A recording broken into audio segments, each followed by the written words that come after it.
The year is 2021, and the world is introduced to a concept so radical, so audacious, that it defies all conventional logic of urban planning. From the sands of Saudi Arabia's remote Tabuk province, Crown Prince Mohammed bin Salman unveiled NEOM, a $500 billion futuristic megacity intended to be the centerpiece of Saudi Vision 2030, a grand strategy to diversify the kingdom's economy away from oil. While NEOM is a sprawling region covering multiple zones, its defining feature, its architectural and financial anchor, is the line. This was not merely a city, it was an experiment in utopian living, a radical reimagining of humanity's relationship with space, time, and nature. The pitch was mesmerizing. A city 170 kilometers long, only 200 meters wide, and 500 meters high, encased in a shimmering mirrored facade.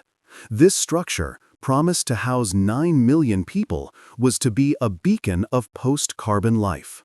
The founding principle of the line was the abolition of what its creators called the legacy city, the sprawling, inefficient, and pollution-choked metropolis defined by cars and fragmented living. The line promised zero-gravity urbanism, where residential, commercial, and public spaces would be stacked vertically, eliminating the need for complex internal transport systems and allowing residents to reach all essential services within a 5-minute walk. This vertical stacking was framed as a necessary revolution, solving the problems of urban sprawl, pollution, and wasted commuting time simultaneously. It was a digital city, built by AI for hyper-efficient human life. A bold statement that the future of civilization would not look like Tokyo or London, but a single, continuous, gravity-defying ribbon of glass. The sheer scale of the vision immediately raised both wonder and alarm. The 170-kilometer length was intended to span from the mountains of NEOM'S coastal hinterland to the Red Sea, slicing through deserts, wadis, and pristine coastline. The cost, originally pegged at $500 billion, though external estimates quickly doubled that figure, was unprecedented for a single piece of civil infrastructure. Furthermore, the commitment to zero emissions meant integrating renewable energy, hyper-fast subterranean transport, and advanced waste recycling systems into the core design from day one. This wasn't just city building, it was an attempt to construct a fully enclosed, self-sustaining ecosystem on a hostile, desert-bordering piece of land, relying on the convergence of engineering, AI, and political will. The line was launched as a symbol of boundless ambition, but this very ambition, the belief that money and technology could conquer human nature and geography, laid the foundation for its inevitable compromises.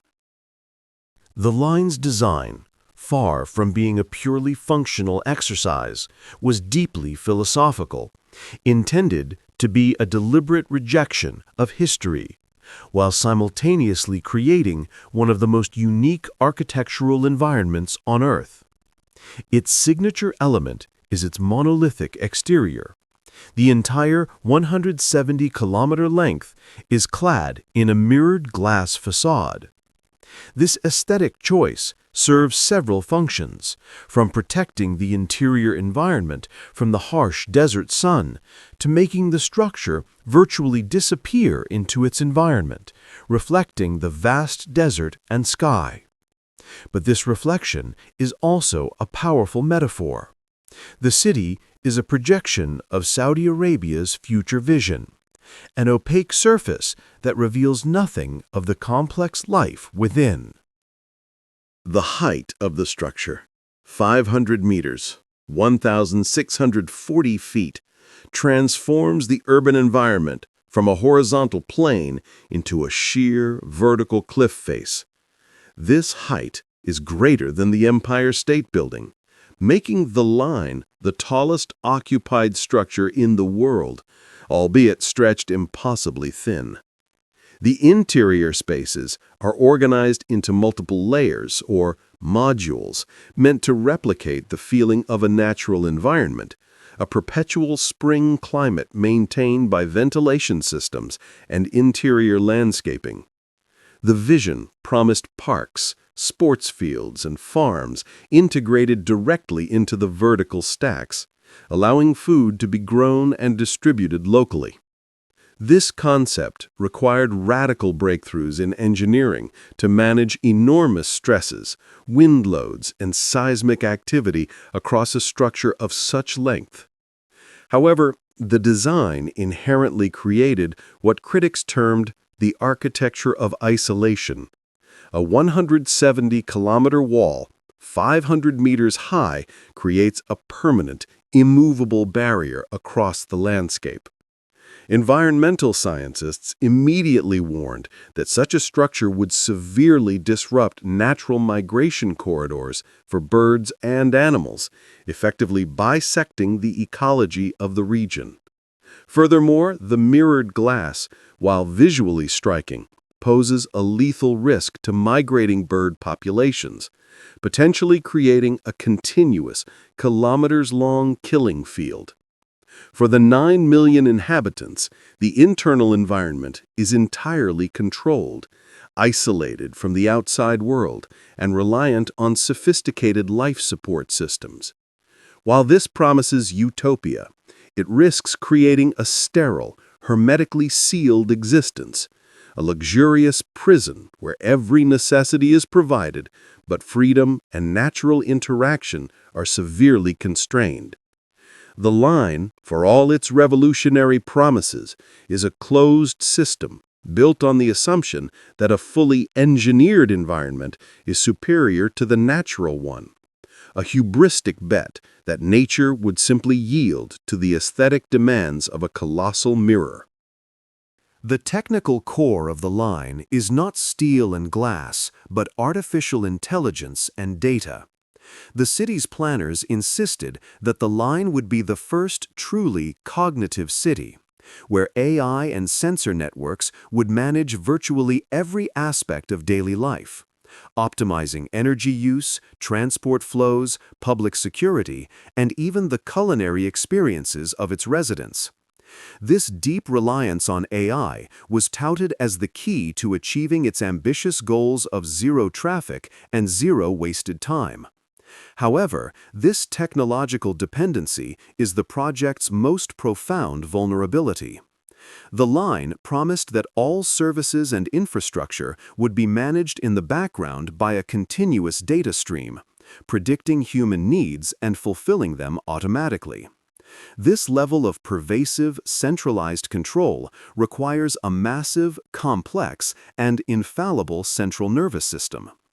Building such a system, especially one that integrates subterranean high-speed transport, vertical farming, and climate control for 9 million people, is a development challenge of unprecedented scale, a challenge that has never been solved in any existing city. The failure of much smaller-scale smart city projects worldwide demonstrates the immense difficulty of integrating disparate sensor data and managing the sheer complexity of real-time urban management. The transport system exemplifies this hubris. The city's entire length is traversable in just 20 minutes via a high-speed magnetic levitation Maglev train system, positioned beneath the main living layers. Designing a train capable of maintaining those speeds safely across 170 kilometers within a confined linear space, while simultaneously integrating its stops seamlessly with the vertical living modules, represents a massive technological hurdle.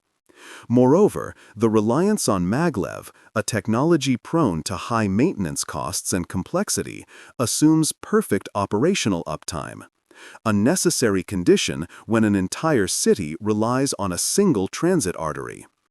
Any major failure in the subterranean transport system would instantaneously paralyze all movement for 9 million people. The line is a gamble that its technological foundation will not only be flawlessly designed, but also perfectly maintained. A belief in AI as a flawless master planner that ignores the inherent fragility of complex software and machinery. This technological hubris risks creating a city that is brittle, unforgiving, and terrifyingly centralized. The initial price tag of $500 billion for NEOM, anchored by the line, was a colossal figure. But the history of megaprojects teaches one certainty. Initial budgets are always an act of optimistic fiction. As the technical challenges of constructing the world's largest glass skyscraper across a desert intensified, the true financial and engineering realities began to set in, forcing painful compromises and generating massive cost overruns. One of the first casualties of the escalating cost was the scale of the ambition.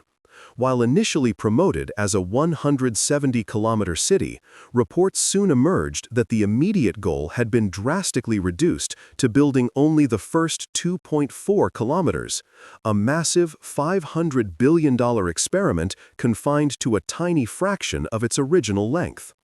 This scaling back was a direct acknowledgement that the financial and logistical strain of the full vision was unsustainable in the near term.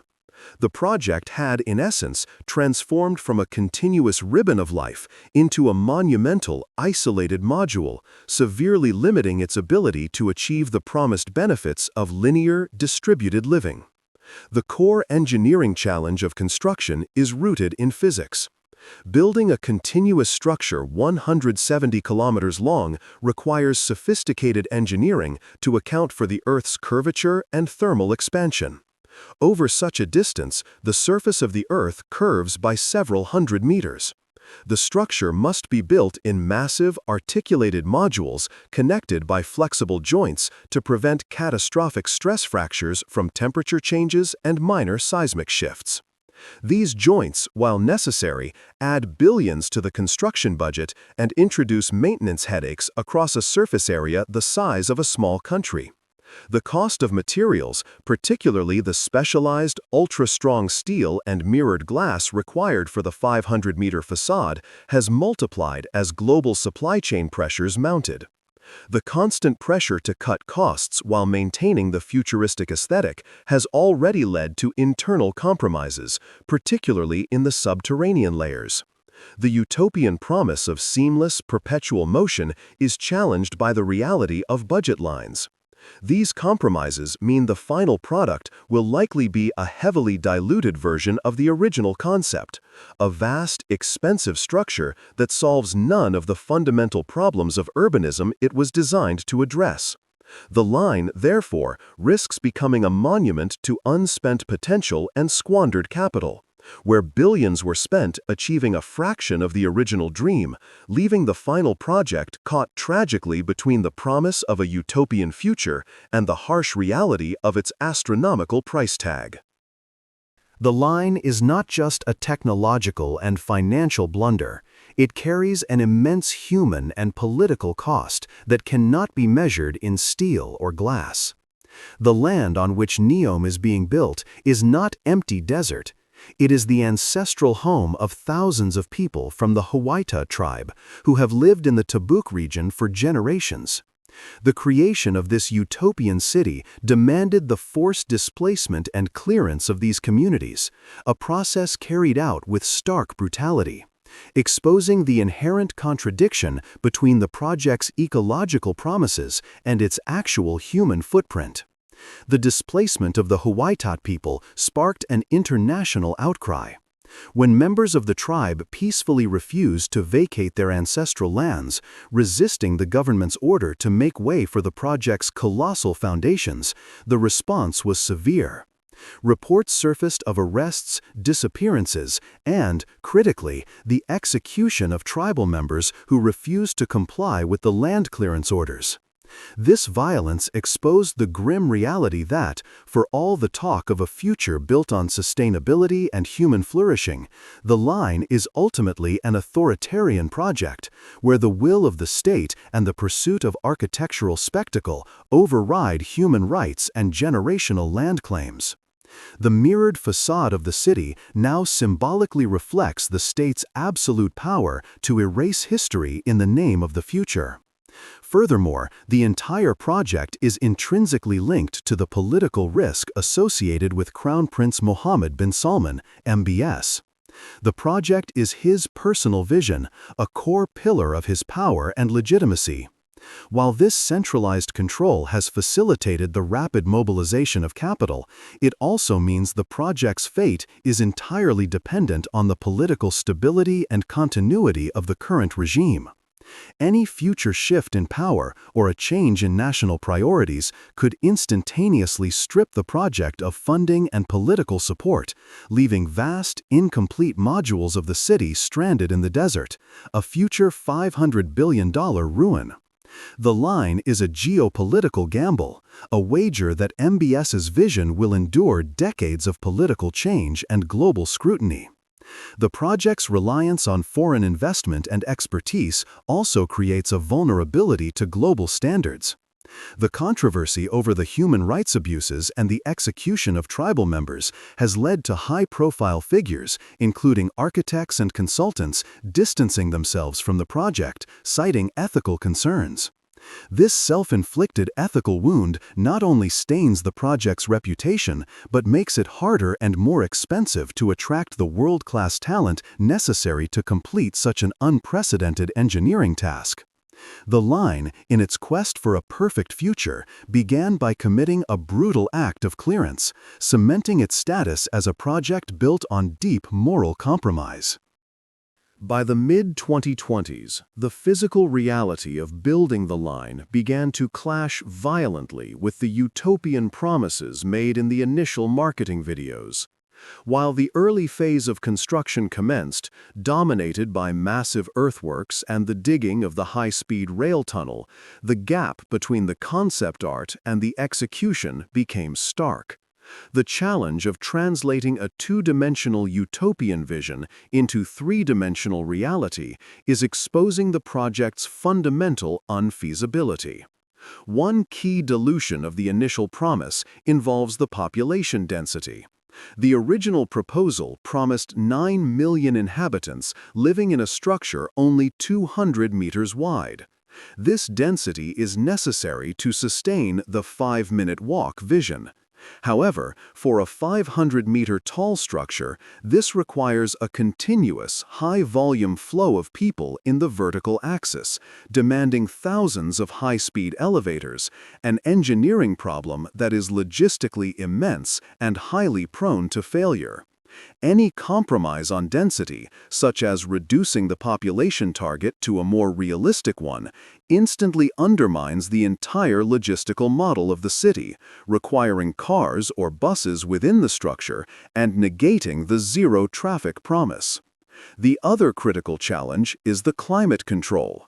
The line promised a permanently mild, spring-like climate inside its mirrored enclosure, essential for the vertical parks and integrated farming. Achieving this requires moving colossal volumes of air through a 170-kilometer-long sealed system, a feat that would consume monumental amounts of energy, potentially undercutting the zero-carbon promise.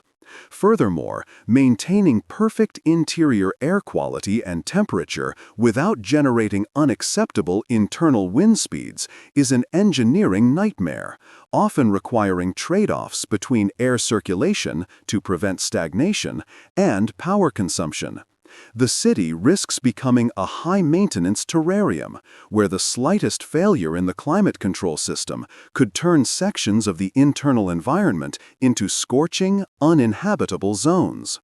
The reality of construction has forced the kingdom to shift its messaging from the utopian ideal to a more pragmatic, incremental development model. The focus has moved away from the full 170-kilometer ribbon and onto a few self-contained, high-value modules. This change in scope fundamentally transforms the project from a revolutionary city into a series of highly expensive, luxury skyscrapers connected by an empty rail tunnel, a spectacular monument of architecture, but a catastrophic failure of urban planning. The process of building the line has become a continuous exercise in damage control, with engineers constantly trying to reconcile MBS's utopian vision with the unforgiving laws of physics and economics. Today, the line stands not as a blueprint for the future of humanity, but as the single most expensive question mark in modern architectural and financial history. The ultimate fate of this $500 billion megaproject hangs precariously between two extremes: a technological marvel that somehow proves its critics wrong, or the world's most spectacular and costly folly, dwarfing the mistakes of every blunder we have studied. The risk is compounded by the sunk cost fallacy. Having spent tens of billions on the initial earthworks, tunneling, and foundational construction, the political pressure to continue is immense, regardless of escalating costs or mounting failures. The line is no longer a rational investment. It is a symbol of national pride and political legitimacy, meaning it will continue to receive funding long after any other government or private enterprise would have abandoned it. This dedication ensures that the line will continue to bleed capital for decades, potentially becoming a continuous draw on the Saudi economy without ever delivering the 9 million residents or the promised diversification. The financial risk is tied directly to the global oil market. Despite the Saudi focus on diversification, the primary source of funding for NEOM remains oil revenue.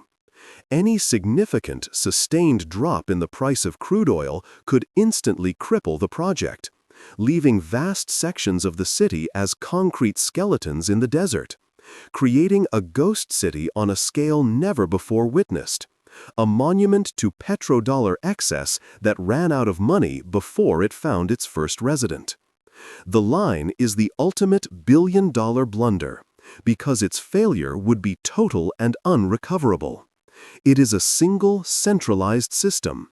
If the AI fails, if the climate control breaks, or if the high-speed rail collapses, the entire 170-kilometer city fails simultaneously. There are no decentralized backups, no legacy streets to fall back on.